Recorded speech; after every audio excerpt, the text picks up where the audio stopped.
Hello everyone, welcome back to the channel.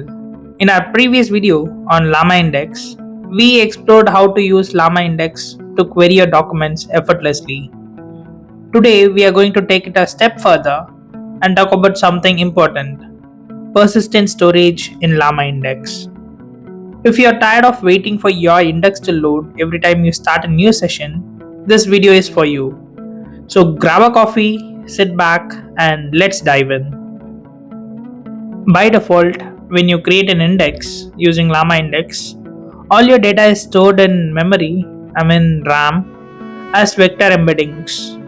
This is great for quick queries, but what if you want to save time and avoid making repeated requests to OpenAI? Plus, each request to OpenAI comes with a cost. That's where persistent storage comes in. You might remember this program from our previous video. Let me click on Run All.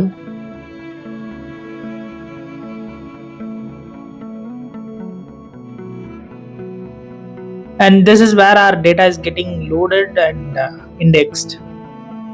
But if I restart my kernel or close my VS Code, I'll lose my indexing. It will be erased from memory and I have to index again when I'm in need. Let's look at how to store your index. It's incredibly simple. After you load your documents and create the index, you just add this line. By default, this will save your data in a directory named storage. And once I run this, you'll see a storage folder appearing in this workspace.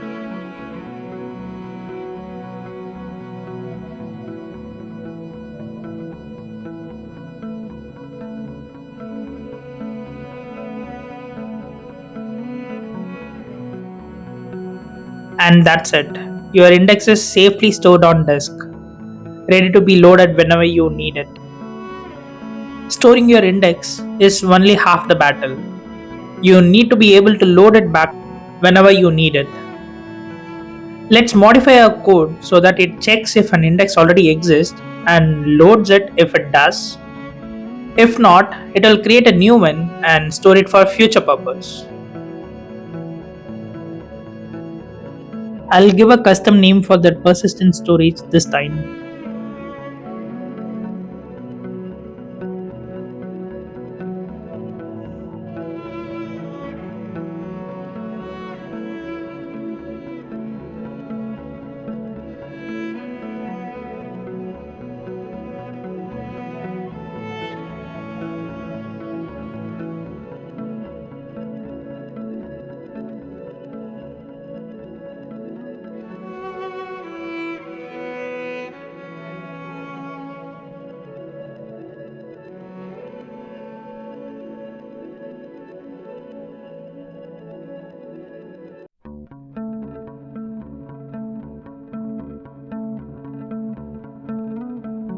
So, what's happening here?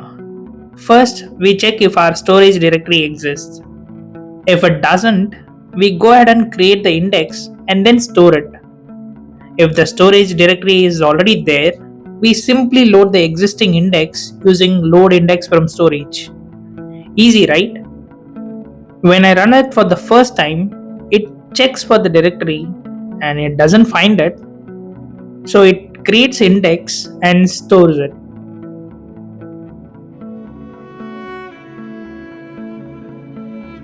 And when I run it again, oops, I guess I missed the import. Let me add it to the imports and run it.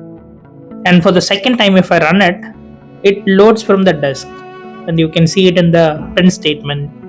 Now that we got our index loaded, either from scratch or from the storage, we can query it like before. And there you have it. The response pops right up. No need to reload the data or wait for those embedding calculations. Yep, now you can efficiently query your data without waiting around for it to load every time. This is just the beginning of what you can do with Llama Index. If you found this helpful, smash that like button, drop a comment if you have any questions or want more in-depth tutorials, and don't forget to subscribe to the channel for more awesome content. Until next time, Keep innovating, and I'll see you in the next video.